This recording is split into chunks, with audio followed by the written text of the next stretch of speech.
দাদা, আপনার রাজনৈতিক ভবিষ্যৎ তাহলে কি দাঁড়ালো? সেটা পার্টি ঠিক করবে। কার ভবিষ্যৎ কে ঠিক করতে পারে সে তো লেখা আছে ভগবানের খাতাতে। আপনি নিজে কি ক্যালকুলেট করছেন, মানে কোন দিকে যাচ্ছে ব্যাপার?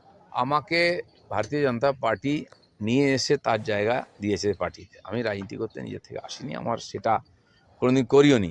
পার্টি চেয়েছে, আমি একজন কর্মী হিসাবে পার্টিতে এসেছি। পার্টি আমাকে সাধারণ সম্পাদক রাজ্যে বানিয়েছে, সভাপতি দুবার বানিয়েছে, আমাকে এমএলএ বানিয়েছে, এমপি বানিয়ে টিকিট দিয়েছে। আমি কোনোদিন কিছু চাইনি পার্টির কাছে। আর এমনকি আজকে পার্টি আমাকে যে গাড়ি দিয়েছে আমি ব্যবহার করছি বা সিকিউরিটি, সেটাও আমি কোনোদিন চাইতে যাইনি। ঘটনা পরিপ্রেক্ষিতে পার্টির প্রয়োজন মনে হচ্ছে। পার্টির যদি মনে হয় আমি সাধারণ কর্মী হিসেবে কাজ করব, তো আমি যেরকম করছি করবো, আগে কোনো পদ নেই। পার্টি যেখানে আমি ডাকে সেখানে আমি যাই, যেখানে ডাকে না সেখানে যাই না। এটাকে আমি পার্টির সিস্টেম মনে করি।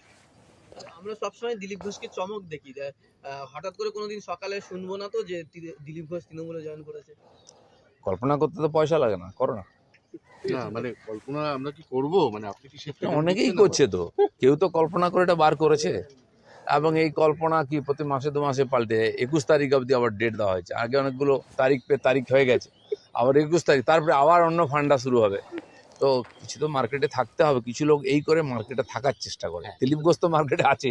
দাদা, এখন তার সেই তিক্ততা নেই। আপনি তো জগন্নাথ মন্দির গেছেন, কুণাল, অরূপ সবার সাথে আমার আপনার সঙ্গে বসে চা খাওয়াটাও না, সেই তিক্ততা নেই। কোনাল হরূপের সঙ্গে আমার আগে থেকে পরিচয় ছিল, এখনো আছে, আগামী দিনেও থাকবে। আমি রাজনীতি করি না করি, ওরা করুক না করুক, কে কোনো পার্টি থাকবে, তার সঙ্গে রাজনীতির সম্পর্ক দিলীপ ঘোষ এরকম ভাবে না। আজকে আমার পার্টিতে, কালকে টিএমসি ছিল, আমার শত্রু ছিল, কাল চলে আমার কাছে বসলো, আমার বন্ধু হয়ে গেল, পরশু আবার চলে গেল, আমার শত্রু হয়ে গেল। দিলীপ ঘোষের বন্ধুত্ব শত্রুতা এত হালকা নয়। যারা এভাবে করে তাদের রাজনীতির ব্যবসা করে, তাদের সমস্যা আছে, ঠিক আছে। দিলীপ ঘোষের এরকম সমস্যা নেই। কিন্তু দাদা, বলা হচ্ছে যে জগন্নাথ দেবকে সাক্ষী রেখে শ্রমিক ভট্টাচার্য বলছেন যে বঙ্গোপসাগরেই তৃণমূলকে বিসর্জন দেব, ওই জগন্নাথ মন্দিরে বিজেপির পক্ষ থেকে আপনি প্রতিনিধিত্ব করেছেন। আমি কারো প্রতিনিধিত্ব করিনি। আমি একজন নাগরিক হিসাবে, আর ওখানকার যারা সংস্থাপক, চিফ সেক্রেটারি আমাকে আর মন্দির বলে লিখে চিঠি দিয়েছেন, কোনো বিতর্ক নাই। সেই জন্য আমি একজন সম্মানীয় নাগরিক হিসেবে, সম্মানীয় সরকারি আয়োজন ঠিকই আছে, আমি গেছি। কারণ আমি মনে করি ওই মন্দির তৈরিতে আমারও ট্যাক্সের টাকা আছে, সমাজের টাকা আছে, কারো পৈতৃক সম্পত্তি নাই। আর বহু লোক মন্দির করলে আমাকেই ডাকে, হয়তো আমাকে হিন্দু নেতা বা হিন্দু ভক্ত হিসেবে মনে করে, উদ্বোধন করায়, পুজোতে করায়। আগামী 20 তারিখ আমাকে উত্তরপাড়ায় ডেকেছে, সপরিবারে গিয়ে রুদ্রাভিষেক করবো ওটা শিব মন্দিরে। তো তারা যদি ডাকে আমি যাব না? কোন পার্টির কে কী করতো, তার বাবা কি পার্টি করে, তার ছেলে কি করেছে, আগামী দিনে কী করে, ওই ভেবে আমি কারোর সঙ্গে বন্ধুত্ব করি।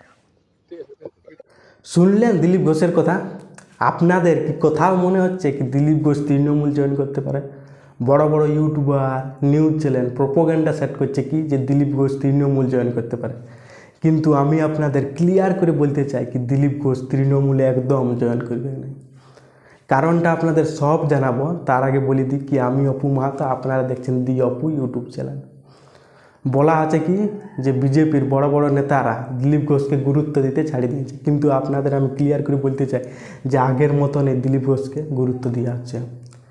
একদিকে শুভেন্দু অধিকারী, সুকুমার মজুমদার, অগ্নিমিত্র পাল, এনারা কী করছে যে হিন্দু ভোটটাকে এক করার চেষ্টা করছে।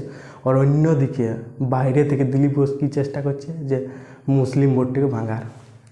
এই জন্যেই কোথাও না কোথাও দিলীপ ঘোষ কী করেছিল, দীঘায় যে জগন্নাথ মন্দিরটা মমতা ব্যানার্জি বানাইল সেইটার উদ্বোধনে গিয়েছিল। কোথাও না কোথাও মনে হচ্ছে আপনাদের মনে রাগ তৈরি হতেই পারে, কারণ তৃণমূল অনেক বিজেপি নেতাদেরকে মেরে ফেলেছে। আপনারা দেখিয়েছেন যে অনেক নেতাকর্মীদের মৃত্যু হয়েছে তৃণমূলের দ্বারা, এই জন্যে রাগ হতেই পারে। কিন্তু সেই তৃণমূলের ইনভাইটে দিলীপ ঘোষ গেল। কিন্তু আপনাদের বলে দেখি যে সব কাজ কিন্তু বলের দ্বারা হয় না, ছল চাই। দিলীপ ঘোষ একটা কথা বলল, আপনারা শুনলেন কি বলল, যে দীঘার যে জগন্নাথ মন্দিরটা বানানো হয়েছে সেটা আপনাদের ট্যাক্সের টাকায় বানানো হয়েছে। এবার আপনারা জাস্ট বলুন, পশ্চিমবঙ্গে কিন্তু মুসলমানও আছে, 35% মুসলমান, মানে তাদের ট্যাক্সের টাকায়ও দীঘার জগন্নাথ মন্দিরটা বানানো হয়েছে। এবারে তাদের মনে রাগ তো তৈরি হয়েছে, আপনারা জাস্ট ভাবুন, তাদের মনে রাগ তো তৈরি হয়েছে। বলে মুসলমানরা বলছে আমাদের ট্যাক্সের টাকায় মন্দির। এবার তারা কী করছে যে তাইলে মসজিদও বানানো হোক। এইখানে যে 35 মুসলমান আছে তারা যদি রাগে, আপনারা ধরুন দিলীপ ঘোষ গেলেন ওই জন্যই ইনভাইটে, আমার কোথাও না কোথাও মনে হয় মুসলিমদের মনে একটা রাগ তৈরি করবানোর জন্য। কোথাও না কোথাও মনে হয়। এবারে এইখানে যে 35 মুসলমান আছে তাদের 10%ও মুসলমান যদি রাগিয়ে কংগ্রেস কিংবা সিপিএমকে ভোট দেয়, তাহলে মমতা ব্যানার্জি সরকারের কী হবে? পতন অনিবার্য। কারণ হিন্দু ভোটের ম্যাক্সিমাম ভোটটাই বিজেপি কিন্তু পাবে। কিন্তু হিন্দু করে পশ্চিমবঙ্গে কবু সরকারে বিজেপি আসতে পারবে না, কবু পারবে না। কারণ পুরা হিন্দু ভোটটা বিজেপি কবু পাবে না। কেন পাবে না? কারণ যে হিন্দুরা নিজেদের ধর্মটাকে ভালোবাসে তারা কিন্তু বিজেপিকে দিবে এক ভোট। কিন্তু যে হিন্দুরা ডাইরেক্ট বিজেপি থেকে প্রফিট পাচ্ছে, মানে বিজেপি থেকে বলছে আর তৃণমূল থেকে যে হিন্দুরা ডাইরেক্ট প্রফিট পাচ্ছে, তারা কি চাইবে যে বিজেপি সরকারে আসুক? তারা বলবে যে তৃণমূলেই আসুক, তৃণমূলকেই ভোট দেবে।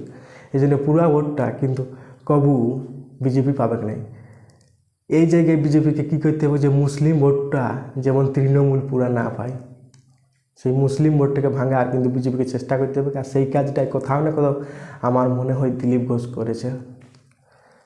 আমি বলছি 10% যদি মুসলিম ভোট লাগিয়ে এই দীঘার যে জগন্নাথ মন্দির হলে ওইটার উপর লাগিয়ে কংগ্রেস কিংবা সিপিএমকে দেয়, তাহলে বিজেপি সরকারে অনিবার্য আসবে। বিজেপি সরকারে আসতেই হবে, মুসলিম ভোটটা কিন্তু কাটতে হবে। কারণ এই কাজটাই কোথাও না কোথাও আমার মনে হয় দিলীপ ঘোষ করেছেন।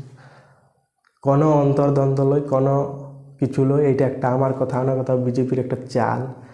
বাকি রাজনীতি বোঝা এখন মুশকিল, রাজনীতির ব্যাপার কি, কিন্তু আমার এটা কোথাও না কোথাও মনে হলেও শুভেন্দু অধিকারী, সুকুমার মজুমদার, অগ্নিমিত্র পালেনারা করছে হিন্দুকে এক করার, হিন্দু ভোটটাকে এক করে বিজেপির খাতায় আনায়। আর দিলীপ ঘোষ কোথাও না কোথাও চেষ্টা করছে কি যে মুসলিমদেরকে ভাঙার। কারণ মুসলিম ভোটটা যেমন পুরাটা তৃণমূল কংগ্রেস না পায়, আর যদি পুরাটা 35%-এর 10% ভোট যদি তৃণমূল কংগ্রেস না পায় মুসলিমের, বিজেপি সরকার আসতে অনিবার্য সরকার আসবে, কেউ আটকাতে পারবেন না। আর এইটা একটা বাস্তব যে হিন্দু করে কবু সরকার আসা সম্ভব নয়। কারণ সব হিন্দু কবু ভোট দিবে না, যতই হিন্দুদের এক করুক, যতই কিছু করুক, বাংলাদেশে এই হচ্ছে হাও হচ্ছে। এখন কেউ কিছু বুঝে নাই, কোনো কিছু নাই, সবাই এখন টাকাটাকে মেন গুরুত্ব বুঝে আমার কোথাও না কোথাও মনে হয়। এই জন্যে বাকি দেখা যাক 2026-এর ভোটে কে জিতে। কিন্তু দিলীপ ঘোষ আপনাদের যতই জল্পনা যতই কিছু থাক, তৃণমূলে একদম জয়েন করবেন না। বাকি আপনারা নিজের মতামত দিবেন, বলবেন। আমার কোথাও না কোথাও মনে হইলে, এখন আমার অতটা পলিটিক্স ব্যাপারে অভিজ্ঞতা নাই, কিন্তু আমার এটা মনে হইলে কোথাও না কোথাও ভালো লাগে থাকলে অবশ্যই লাইক করবেন, সাবস্ক্রাইবার অবশ্যই করবেন। বহুত মোটিভেশন পাবো, তাহলে আপনাদের জন্য আরও নতুন ভিডিও নিয়ে আসতে পারবো, লড়াইটা আরও জারি রাখতে পারবো। এখানে এন্ড করছি। জয় হিন্দ, জয় ভারত।